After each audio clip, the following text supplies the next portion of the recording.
Grabe guys, punong-puno yung area ng kalsada sa May Quirino. Grabe. Hirap makadaan yung 4 wheels dahil sa dami ng mga supporters ni Secretary Benhar Avalos. Grabe. So, meron sila mga dala-dala din mga tarpaulin, iba-ibang mga organisasyon na sumuporta kay Benhar Avalos, mga kabayan. So, ang dami. So, andun din si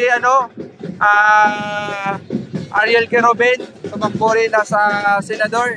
Kabayan, so ang daming maganda naman yung pag-uusap nila, at supportado rin nila si Querobin, mga kabayan. Grabe, solid yung pagsuporta ng ating mga kabayan dito. Punong-puno at crowded, sobrang saya nila.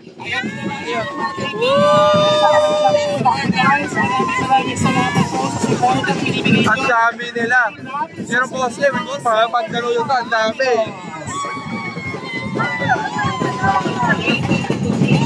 Grabe guys, ang dami nila dito. Pulse.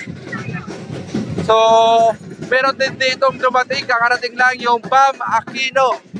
Ang dami rin dumarating dito, pero talagang makikita natin ang pagsuporta ng ating mga kabayan kay Secretary Benhar Avalos. Ibig sabihin, may maganda siyang nagawa sa kanyang lugar at sa ating bayan, di ba?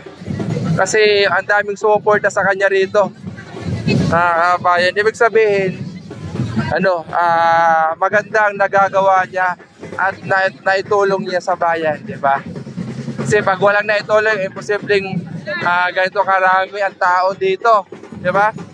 Sa dami nito, Tasweyo, crowded, tension.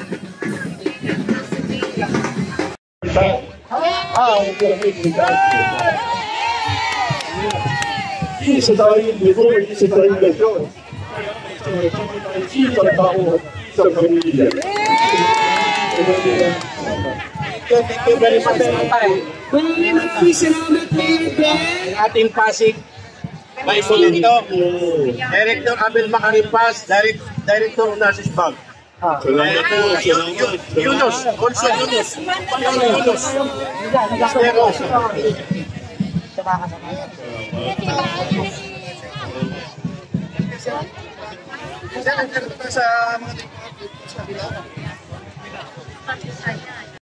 Ito, mapapapaswerte pa ito kay Senata ba? Ever since sila sa Pilipinas sa Jacket Pamilya, never failed to respond. Ang tao ito, ang nagbigay ng pangalan sa kanya, ang tao ito ang nagsuhod sa kanya, ang tao ito kumuha sa kanya. Sa tao ito, kahit ipano, nagpano na po kayo, kahit kung umuulang hindi ng baga, ang sakit na ulan, ang aking nila ito. Salamat. Kaya ako nagpano.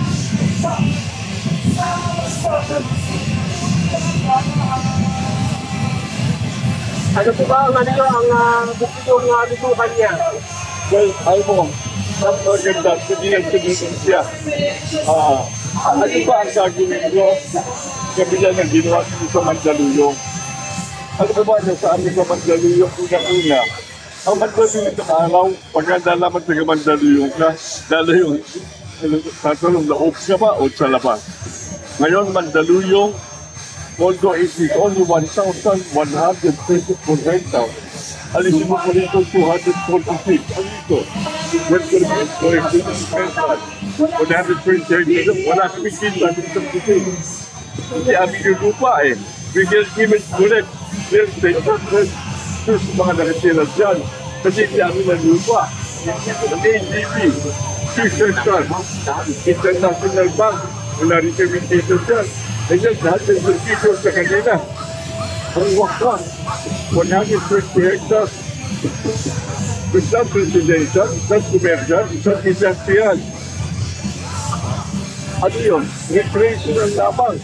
Sa mga pinalik ko yung 1,124 hectares to 226 hectares. Ano na sila? 912 na. 900 plus ultimong kalsada. Ultimong open space. Hindi na natira 800 plus lang. And yet, Mandaluyong, pangalawa o pampito na dyan sa mayamang sundal sa buong Pilipinas. Bakit hindi nagawa? Dahil mga gusto mo ng Raisa, Gandawang Benhar, Kanon, Taguig City at Mandaluyong. At sa 9, matanggap na naman ng Mandaluyong ang pang-apat sa buong Pilipinas.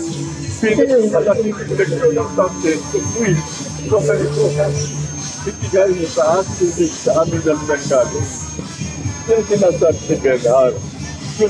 Wala kang titinan, wala kang titinan, kalaban o kung kailangan sa kansa. Yan ginawa namin sa Mandaluyong, isa kami probinsya. Sabi nga ni Benhar, yun ang pilit ng gagawin. Number 1, yangan ang buhay ng isang bawat mamamayan. Tandaan nyo ito. Nang mayroong problema natin ng elektrisidad, kuryente. Ang sabi nga ni Benhar, kailangan mag-close tayo sa resources of energy.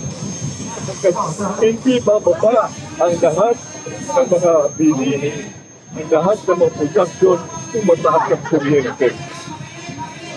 Number 2, hindi yung economic security, yung food security, hindi food sustainability. Ano yun? Hindi yung lamang magkaroon ka naman ng security. Nandit palakasin mo ang sarili natin production. Lagaan mo, tingnan mo. Ano nangyayari nga naman? Halos nawawala na tayo ng lupa at ng planet. Kulang tayo sa sarili. Bakit? Hindi develop na masyado eh. Kalawa, ang ating mga dok. Gusto mo ito mong pwede. Yung mga bisitahin natin ang ating batis dyan. Makita mo, mga bundok kayo eh. Magugulat eh. Pinigin sa division na. Kaya tayo nagpapaha eh. Yan ang pangalan. Sabi nga ni Benhar, ang buhay ng tao, hindi natin kilala. Ang pag-asensyo ng tao, hindi natin kilala dahil sa maraming building, maraming negosyo, maraming mga sikitag na ilaw. Pwede pa naman iangat ang kabuhayan ng bawat mamamayan. Malaki ko ito, ibabalaki sa inyo. Sa Mandaluyong, we only have 3% of unemployed people. Yun yung mga tamad na lamang. Kasi nagtinitignan namin, meron kami opisina sa Mandaluyong. Ang ginagawa nito ay hanapin lahat ng mga pakante sa Mandaluyong at ihanap ng trabaho yung mga walang trabaho. Nagkaroon kami pinalakas namin ng aming edukasyon sa pagkatandaan ninyo. Walang pinakamahusay na puhunan kung hindi ang edukasyon. Yan ang pinakamagandang puhunan para magkaroon ka ng magandang kinabukasan. Salamat.